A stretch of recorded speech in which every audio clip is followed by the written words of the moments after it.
Hello, Mesh Podcast family. Someone gifted me this book called Entrepreneurial DNA by Joe Abraham, a book that I still need to finish reading. Just a brief excerpt from the book. It goes, when it comes to your health, you have genes that drive your predisposition to wellness or disease. There is a genetic code that sets a foundation for who you are.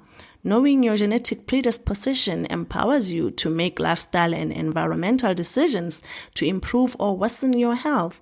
For example, your doctor can look at your medical history and the results from a series of tests and help you map out a plan for recovery from an ailment. A nutritionist or a personal trainer can help you figure out a meal and exercise plan. A chiropractor or a naturopath can help you put together a wellness initiative. This information actually rings true to the work we do here at Mesh Consulting.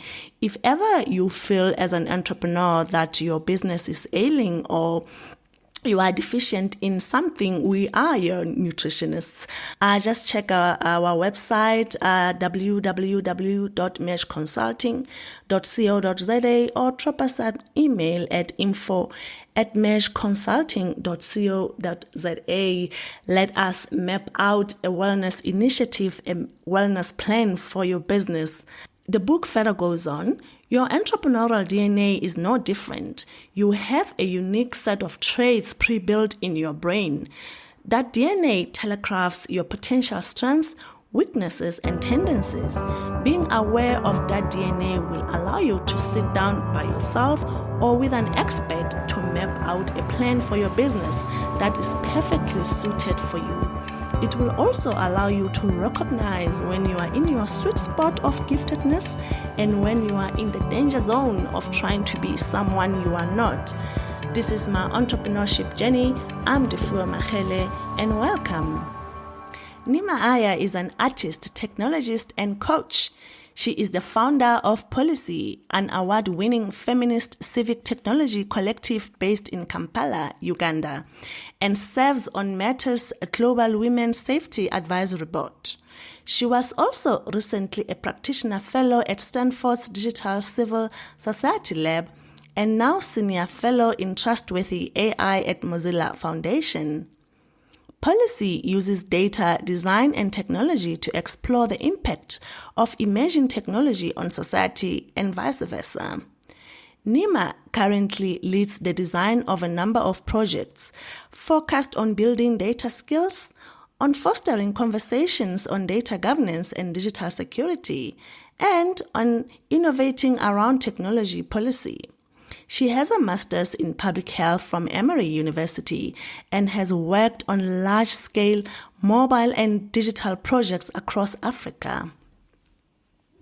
Neema, thank you. Thank you for coming to my Entrepreneurship Journey podcast. We are really grateful for you to come and afford us your time. Welcome. Thank you. I'm happy to be here. Thank you for inviting me. Neema, let's just jump right into it. What is Pollicy, your organization, and what do you focus on? Yeah, thanks for the question. So Pollicy is a feminist civic tech organization. Originally, the plan was that I wanted to have a better outlet to support governments to use data more effectively, because I felt that people interact with their governments, but oftentimes, especially in the African context, it can be quite a negative interaction. I would sort of get this feeling in my stomach every time I had to go get, a government document or deal with a government agency. And I was thinking, isn't there a way that data can be used to improve this process, to design these services better? But over time, with any idea, it changed, it morphed, it grew. And now what we have is that we are an organization that looks at how technology impacts our society, especially in the African feminist context, but also how does society impact technology? They go hand in hand. So it's really interesting because we're at a point in humanity where technology is accelerating at an unprecedented rate, but oftentimes this African perspective is ignored, and there's not enough research, it's not enough thought that goes into how are these technologies that are developed in foreign contexts impacting our society, and what say do we have in how they're built and how they're used, or how can we maximize how these work in our context. So there's so many questions that come into play when you think about technology, but everything that we want to do is from this feminist perspective. So that's my agenda. I enjoy working with women. I want to see women thrive. I want to see women in leadership. So this is what is important to me, because a lot of the times people ask me, well, what about the boy child? What about the men? And, people can go and start those organizations. But for me, this is my passion. It's technology, it's feminism, it's art. And I really, really love what happens at this intersection. Yeah, I get it. And why the name Pollicy? How did you select that? That's a good question. So every time I start an initiative, I spend weeks thinking about a name. And when I came up with this name, I just thought it made so much sense and it was so intelligent. But oh my God, it's given me so many issues. So the original thought was that it's a combination of two words. The word to poll. So, you poll people to find out their opinions, their ideas, their feelings. So I was thinking about using the word poll, like using the word to get data, and then the word policy, like Pollicy. So I was like, why don't you combine the two, and then you get a unique word, Pollicy. So that's the original idea behind it. But yeah, the misspellings, I don't know if it's worth it. Yeah. No, that's interesting. Correct me if I'm wrong. You currently reside in Australia, Sydney, but your organization, your company is headquartered in Kampala, Uganda. How did you manage running a company remotely that you had just started? Okay, there's some timeline issues there. So I started Pollicy in 2017. And then I moved away in 2019. So I was only in country for 2 years that I started it. But the intention was always for it to be a remote company. So from day one, I knew it was going to be a remote company. So I think that's important. So in 2019, I moved to Germany, and I lived in Germany for 3 years. And then after that, I moved here to Australia. And I had to move to Australia for family reasons with COVID. Like, it was just a family decision that had to be made. And the time zones are crazy. It's really very we're 8 hours ahead here, or sometimes 9. So it's a pretty difficult time zone, but it can work. So it basically means that I would have the morning free, and then I sort of start working at like 3 or 4 p.m. and then I have to go late into the night. But one other important information that I should actually give is that when I started Pollicy, so I already said that it was always going to be remote. That was one thing that was baked into it. So, for example, when COVID hit, it didn't really affect our operations in any way because we were already a remote organization. And in fact, we grew significantly during COVID because it allowed me to be even more remote, if that makes sense. Like, it allowed me to hire people from other countries and to really get the best of the best. And it really helped us grow. But the other thing that I should add is that I actually stepped away from running Pollicy last year. So I stepped down from my role as the executive director in August of last year because the plan was always to only run Pollicy for 5 years. So it was to set up something and to run it for 5 years. And at the end of that, to move on. But then I didn't really hit my 5-year target. So I actually stepped down after 6 years and a few months, maybe 6.5 years. So, but it was always in the plan that I would eventually step down, whether I would have been in Germany or Uganda or something, because I really enjoy the entrepreneurial side of starting something versus managing and running something. So I think that's just who I am as a person. I do understand. And your primary career is in epidemiology and research, MPH. What are some of the lessons you learned there that you took with you and enabled you to start Pollicy? Yeah, good question. So the crux of Pollicy's work is research. So we, as I said, we're obsessive about the impact of technology. And so for that, we have to do research, and we're trying to do high quality research, whether it's quantitative or qualitative. And as an epidemiologist, those are all the skills that I learned. It's statistics and some. And so that was just a perfect skill to have, to work with data. So I had no idea at the time when I did my MPH that was what I was going to do, but I did epidemiology because, it sounded interesting, and, the study of diseases on a mass scale, it sounded quite interesting.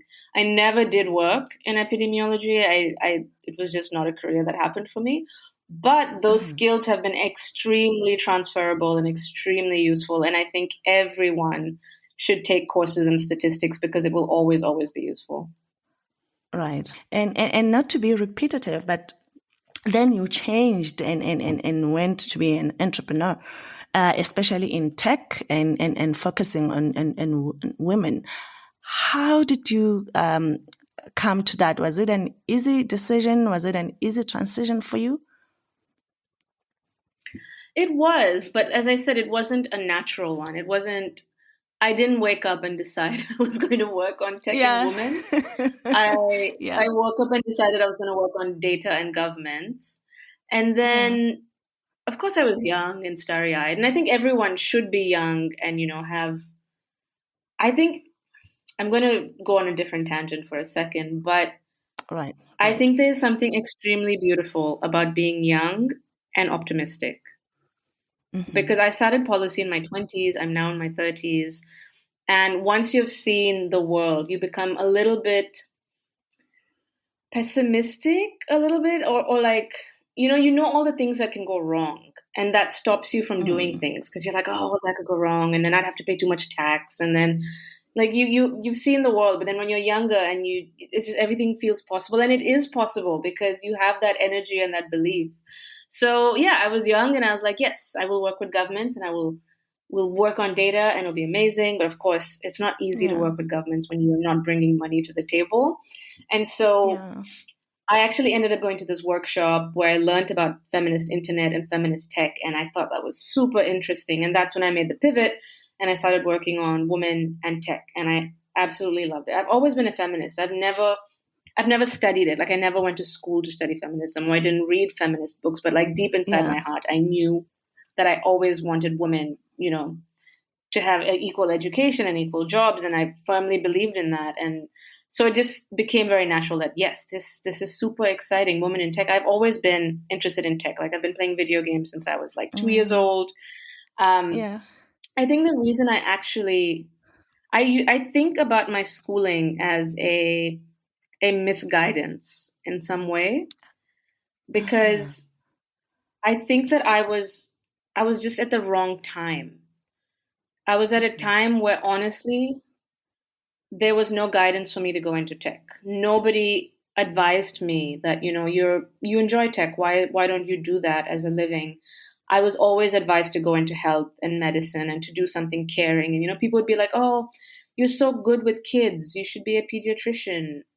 And that was the advice I got. And obviously I took it. And so I feel like I did it, but it wasn't what I really wanted to do. But I had no role models. I had not seen any woman in tech. I didn't know what careers were possible. Like a lot of the careers now in digital rights, like we didn't know these were going to be careers at all. That what I do now, if I knew that as a kid, like this is what I could be doing, like I would definitely have studied computer science or something along those lines. But it really comes down to who are your role models and who do you have in life to send you in the right direction. So for me, it was a bit of a divergence and then coming back onto the path that I actually like. Oh, Neema, you don't know, you just hit a nerve. I can relate so much to that. And I wish, and it's my hope that someone listening to this who could be in the same situation, has the confidence and to change that trajectory and be who and what they want to be.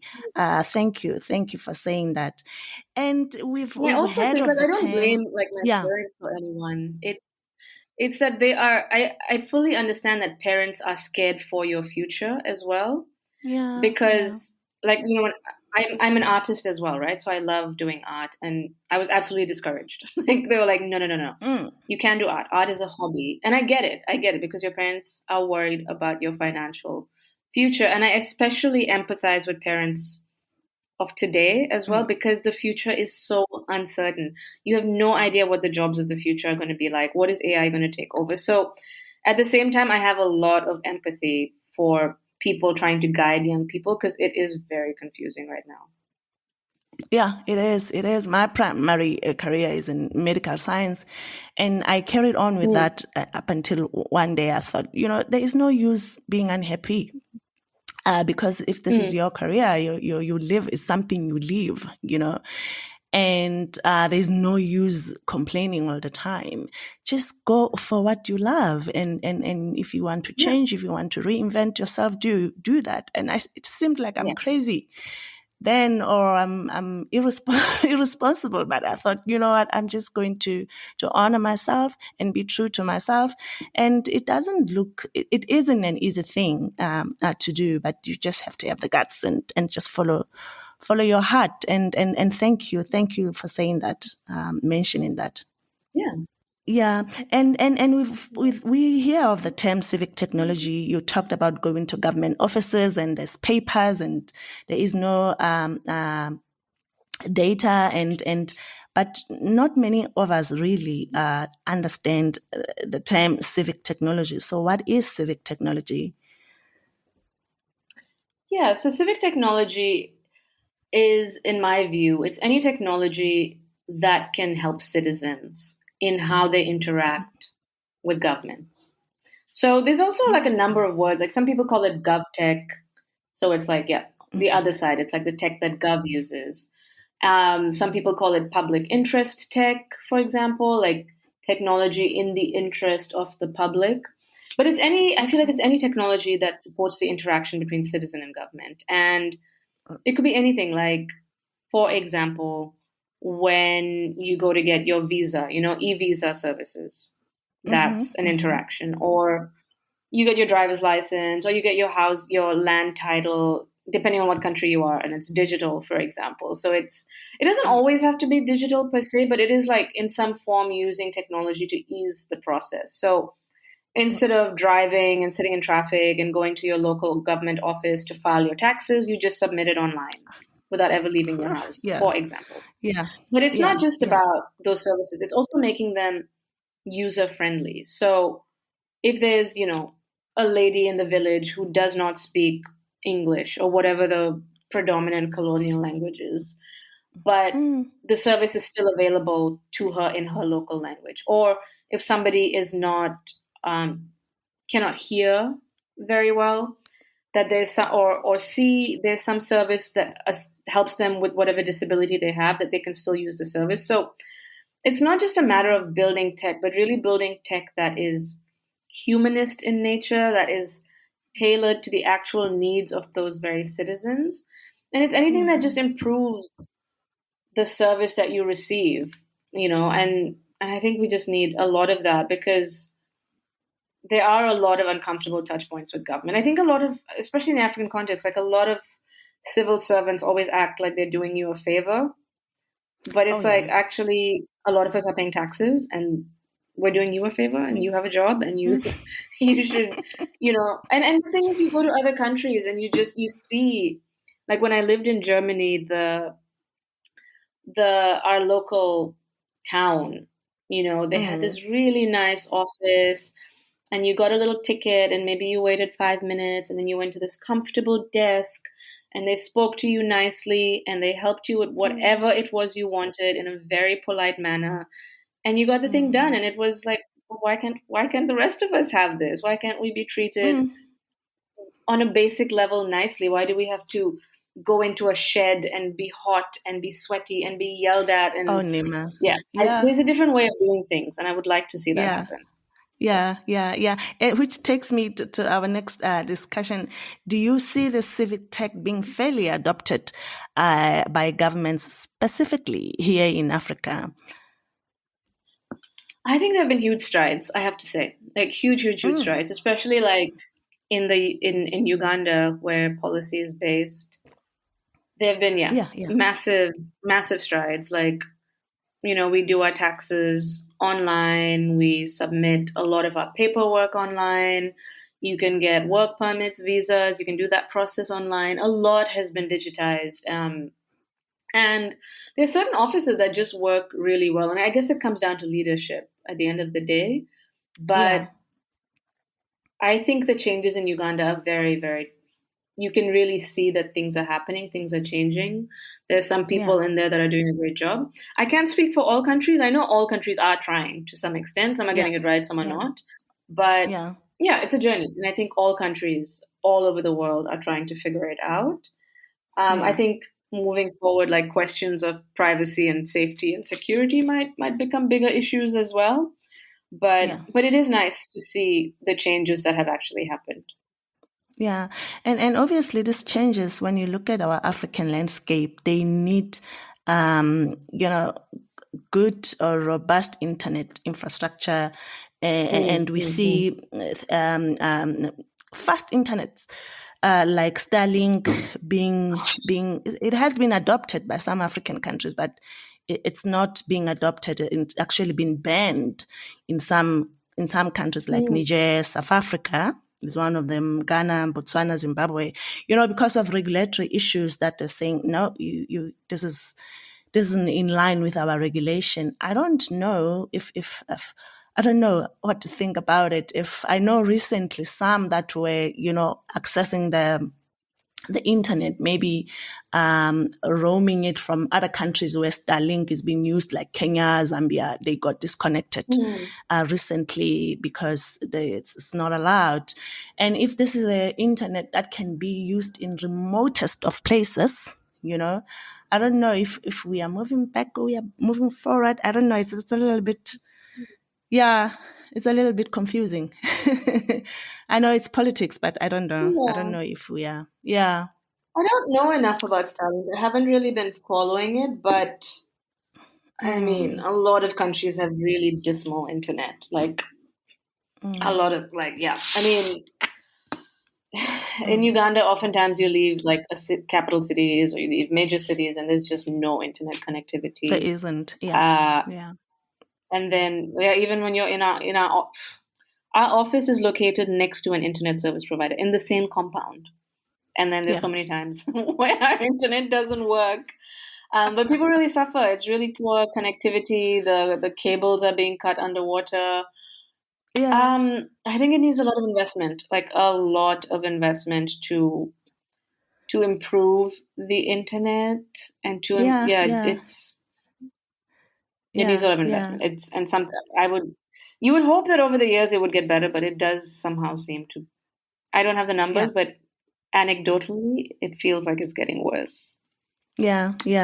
Neema, you talked of exiting Pollicy, but not like exiting totally. But you have garnered awards since founding Pollicy, like Mozilla Foundation, Stanford's Digital Civil Society. You're in fellow there. You're in top Africa Innovation list. Many, you will tell us more about those, but these recognitions you've had, have they now somehow helped put your organization on the map? That is a good question. Do I have the right answer? Have they? Yeah. I can't say one way or another, to be honest. Okay, I guess maybe if I frame it, would the organization have reached where it is without those awards? Yes, I think it would, regardless. Okay. But those awards, what is interesting about those awards is not just the award, but it's the network that it introduces you to. So for me, the most important thing is network. Right. And, who you meet and who you know. Like for anyone young listening, anyone of any age, let me not discriminate on age. When I go to a conference, I think the most important thing is that I meet people and I form connections with the view of working in some way together in the future. Like, I think that is the most important. Like when I was doing my master's, I remember, like I did my master's quite young because I graduated during a financial crisis. So I remember people telling me like, "Oh, the whole point of your masters is the networks. Like you do a masters, to form these like an MBA or whatever." And I was Yeah. young and I was like, whatever. But honestly, Mm, so true, so true. Like so it much is. of Yeah. what you can achieve, it comes down to your networks. And it's Yeah. not like it doesn't mean that you're 21. Like, who am I going to know? Who am I going to meet? It's still so important who you like. You can be friends with another 21-year-old, and then 10 years later, they're somewhere that you want to collaborate with, and it's not in the sense like, oh, you're using people for something in the future, but it's really important to build strong networks in any case, because and I also becoming a little preachy, but also just being kind to everyone. I see this all the time Yeah. where, like, for example, when I was starting out, like just the way people like didn't respect my time or didn't see Yeah. a point in engaging with me, for example. you Mm-hmm. know, Maybe if I went to a conference, people were like, "Oh, I don't really know who she is, so I'm not really going to give her the time of day." But not doing that. Like everyone you meet is worth understanding and knowing, because you just never know where you're both going to end up in like even 1 year. You just have no idea. So it's like make good networks and be kind when you can. And I think that that is really a way for you to grow whatever it is you're doing. Yeah. Yeah. True. And we cannot talk about technology and not mention artificial intelligence. It's Mm, this mm, big thing happening. And in the UAE, for some years now, they've had a minister of AI.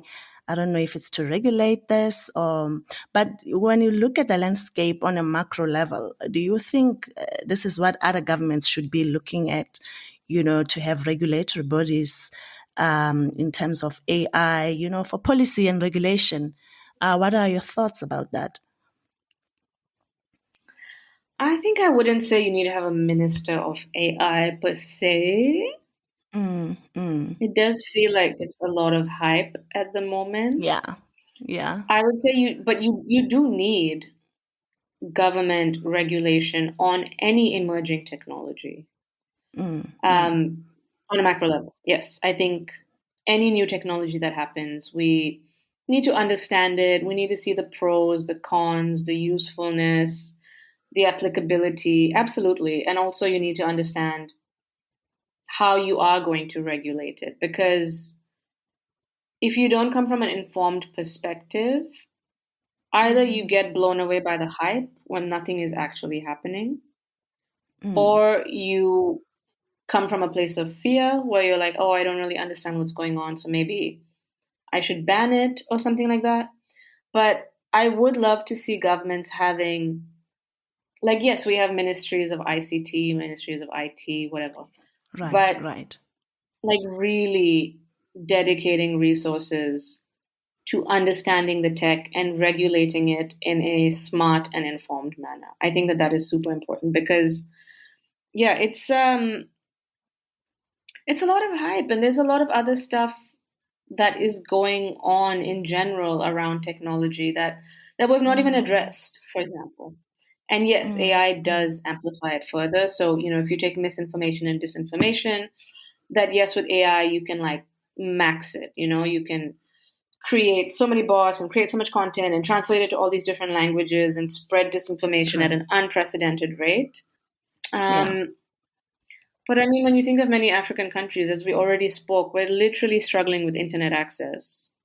Yep. We're struggling with people getting digital literacy to even go on the internet. We're struggling with women and the digital gender divide. Like, what? Just Mm, because there's mm, something new and sexy, it doesn't mean we've solved these other structural issues that we still need to, mm, to target and to solve. So it's I guess in some ways it feels like a distraction. Like it's really distracting ministries that need to be focusing the energy there on just providing internet, for example. So mm, yeah, mm. I would say no to a minister of AI. Yeah, yeah, yeah. So I read, I was thinking, because there's so many, we get so much bombarded with so much information, and people saying, what are we going to do now when this AI becomes, sentient, and it transcends our human intelligence. And if nobody's looking out, all these smart tech people can do anything, and there's no one stopping them. And and we moved from that AI is going to take our jobs, and we're all going to be unemployed. And there's a lot of things going on. But I hear what you're saying. We here in Africa, let alone AI, we have connectivity issues. We have service issues. Our governments in my country, Lesotho, where I come from, I have to drive to the next district to renew my driver's license. And when I get there, you're told we are out of paper, we are out of something, and you wait. And there's so many things we need to fix and have a look at, but notwithstanding that, we also need to not somehow catch up, but be at a certain level in terms of technology use. And I commend companies such as yours, Pollicy, for doing this. I read a blog that you wrote recently on use of AI or ChatGPT in companies. If you're asked to give a report, and you just go on ChatGPT and copy and paste everything. Can we explore that piece briefly? Where do we draw the line? You have opened a can of worms. Yeah. Yeah. Where do we draw the line? Oh my gosh. Yeah. The thing is, so I use ChatGPT almost daily. And people are like, what do you use it for? But just something. I have a question, or I have something I want to rewrite or draft something, or it's even better than a Google search, honestly. You go on Google search, you have a simple question. How do I get tomato ketchup stain out of my white shirt? These are the problems I have. And you go to ChatGPT, it gives you 5 easy answers. You go on Google, it's 50 ads, to just see, to read one page, just ad after ad after ad. It's nauseating. I guess it's a matter of time before ChatGPT starts showing you ads. But anyway, for now, it's it's easy to navigate. But the problem with that is that I can always spot when somebody has used ChatGPT to write something. And it's soulless. Obviously it's soulless. It's a computer. And so people write these, whatever it is, there's their report, their LinkedIn post, their strategic plan. And you can see that this is written by a computer, and it really messes with you, because you're like, it doesn't read well. It doesn't look well. Also, it makes me question what you're doing. And I think for me, it's also a bit conflicting, because on some parts I'm like, it is unfair that everyone has to be judged by their grasp of the English language. It is unfair, for sure. True. And that ChatGPT definitely improves text that people have written. But if you start from ChatGPT, that's your starting point. You've not actually written anything with your own brain and then gone to ChatGPT to fix it for you. You're actually going to ChatGPT to write the whole thing for you. It's completely soulless. It's totally see-through. And I think the other thing that I'm also, and I'm not saying I have full opinions on this, because I think these are new technologies and I'm still coming to grasp with it myself. And as an artist myself, when I see people using generative AI on their reports or whatever, I really do feel some kind of way. It's because I can give you an example where I'm in this subreddit for writing. I just like to be on it too. I'm always in the process of writing a novel, never finished one. Anyway, but I'm still in the group just to see what other people are doing. And at some point, some of the writers were complaining that, they've had less jobs because of ChatGPT. But then the same writers will use generative AI to make images for their book covers. And it's like, don't you see it's the same thing? It's the exact same thing. You're doing it to another industry where you're suddenly saying, I don't need artists, I don't need designers. But then all you end up with is things that just look the same. It's like same. I don't know. It's just creating a lot of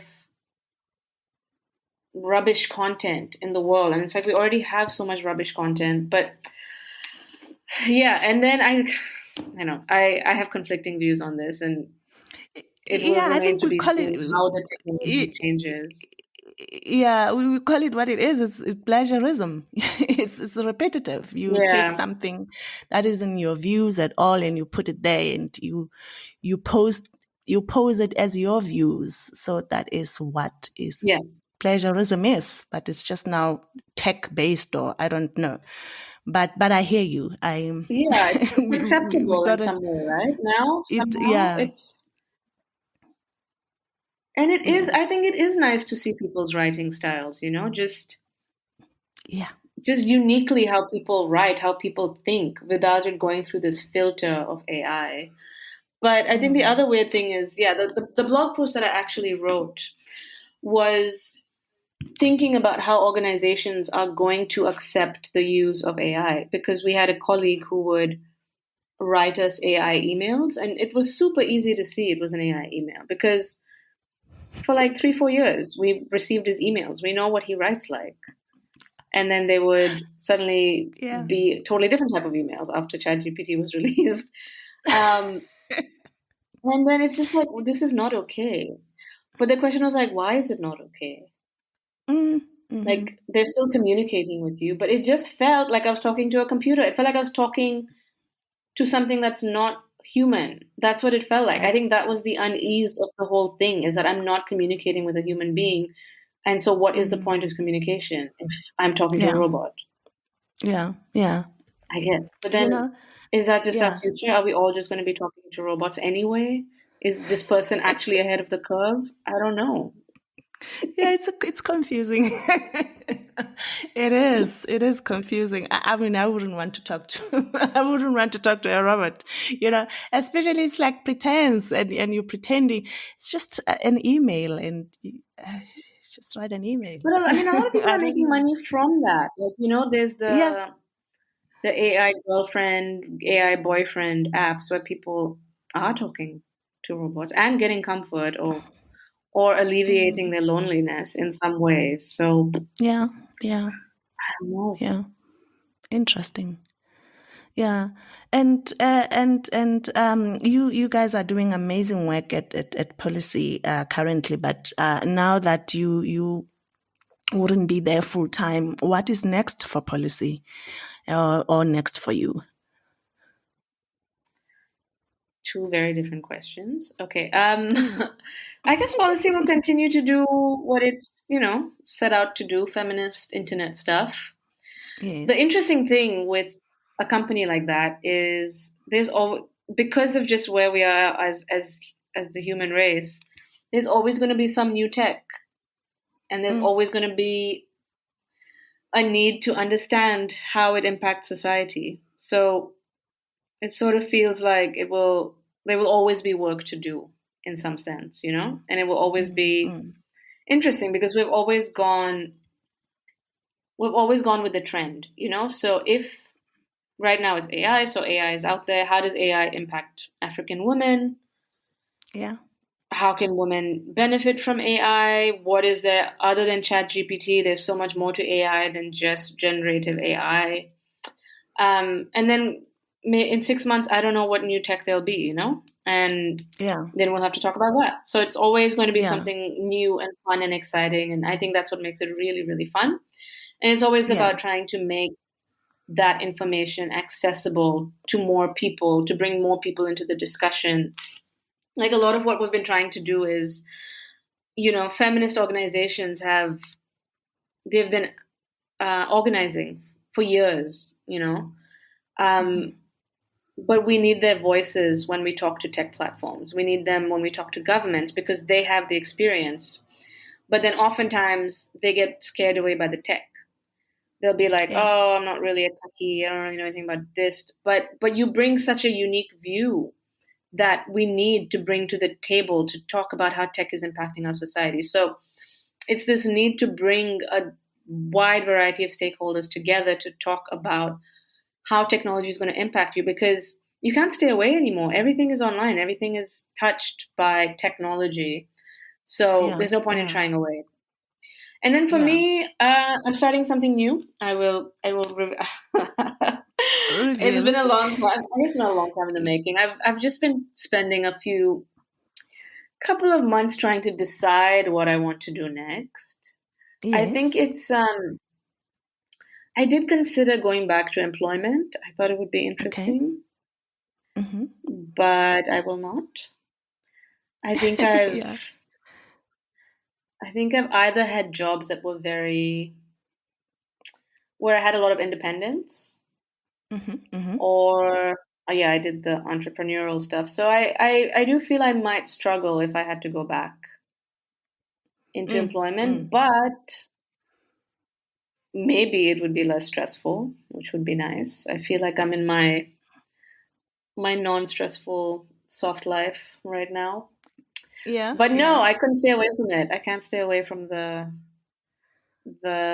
I like it. I like the anxiety, and I like the stress a little bit that comes from starting something new. I You're think an it's a entrepreneur. little bit addictive, I guess. Yeah, yeah. I don't know where I read this somewhere. I don't know where, maybe probably on X, Twitter, where they said it's so hard to employ an entrepreneur. Not hard to employ, you can, but Mm, it would be hard for them somehow because they are used to mm, this freedom and independence. Even in mm. independence in thinking, cognitively. And when now you put them back in the employment sector where everything is, especially in places where you're micromanaged, and it can Yeah. be really a challenging. But I hear you completely. I hear you well. Uh, and Nima, in closing, what is your favorite book, or even if it isn't favorite, but a book that you have read that what made a change in your journey, or you can think of that was pivotal in your journey of entrepreneurship that you can share with us or recommend? Yeah, I struggled a bit with this question to think of a book that particularly impacted my journey. Mm, I really struggled for a long time to read nonfiction. Like, I think I mm, only mm. started reading nonfiction in the very recent past, because I Okay. often feel like, okay, I'm going to sound like such a hater. I feel like a lot of nonfiction books, especially aimed at entrepreneurs, are oftentimes, it could just be like a 10-page paper, but it's expanded into a 300-page book. I But I've always see. been much more a fan of fiction. I think through fiction, you can just learn so much more about the human condition. And I think that Mm-hmm. that is somehow important to entrepreneurship. But one of the things I actually wanted to do when I stepped down from policy was that I wanted to write the book that I wish I did have access to, because Aha. I realized that I learned so much on the job, which you have to do Mm. anyway. I'm not saying that there's any shortcut Yes. to that. The only way through is Yeah. through. You got to do it to know it. Yeah. But Yeah. I think there's a lot that I had to figure out myself. And it does, when I look back, I'm like, I didn't have to figure out myself. Like, everyone is doing this, like people before me have had to do this. But then when I think about like Mm. what resources did I have, like specifically to starting a business or a nonprofit in Uganda, to Yeah. understand the system there, and maybe to extrapolate that to other African countries or maybe East Africa. I think that I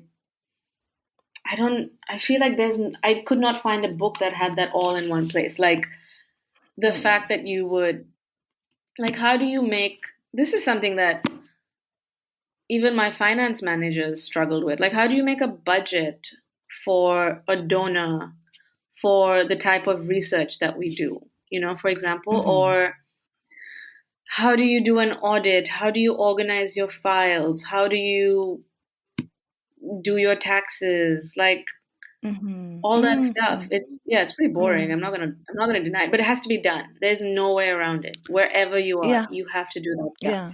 How do you Yeah. approach donors? How do you get funding? How do you write winning proposals? Like all of that stuff. And I've learned so much of that. And I feel like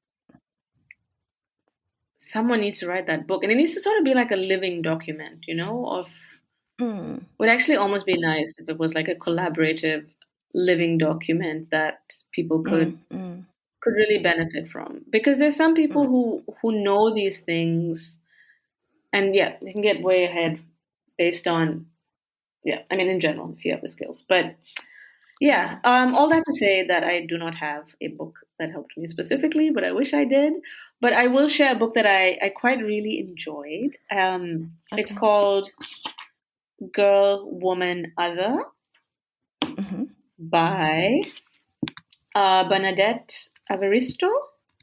Let me make sure I'm spelling her name correct. Oh no, it's Bernadine Evaristo. Sorry, my bad. Evaristo. And it's a book that's like a collection. It's one story, but within it, it follows the lives of 12 different women.